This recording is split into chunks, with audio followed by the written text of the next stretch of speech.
Hello, and welcome to the short board on Parshas Korach, dedicated Le'ilai Nishmas Avi Mori Naftali ben Yitzchak Isaac. The Parsha begins in Perek Tes Zayin Pasuk Aleph Vayikach Korach, and Korach took.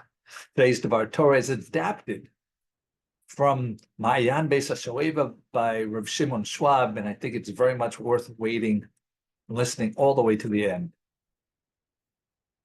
The question is, how is Korach, who was a leader of Klal Yisrael, he was a righteous person, he was smart, he was one of the people who carried the Aron, he had Ruach HaKodesh, how could he have fallen so fast and so far to rebel against Moshe Rabeinu?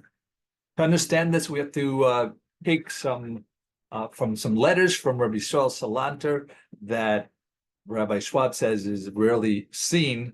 And in these letters, he writes about the Gemara in Sukkah that for tzaddikim, the Yetzer Hara appears to them like a har gavoa, like a tall mountain.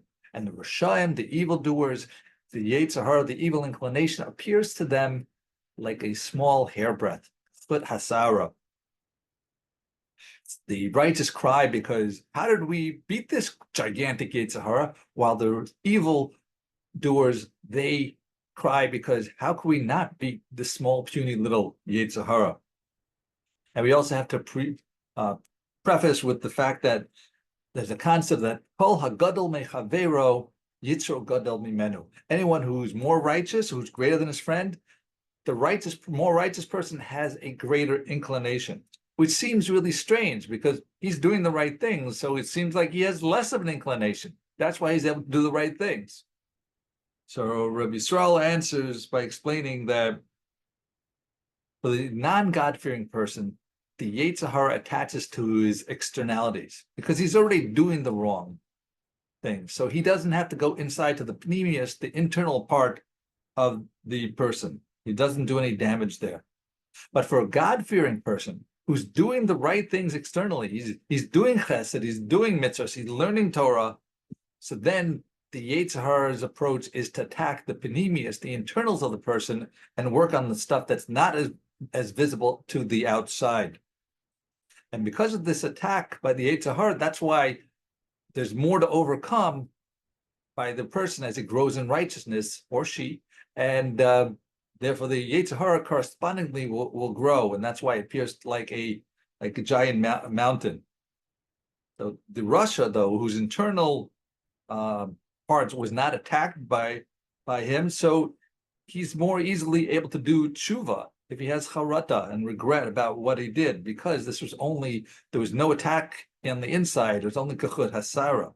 The tzaddik needs to do much more to overcome this giant.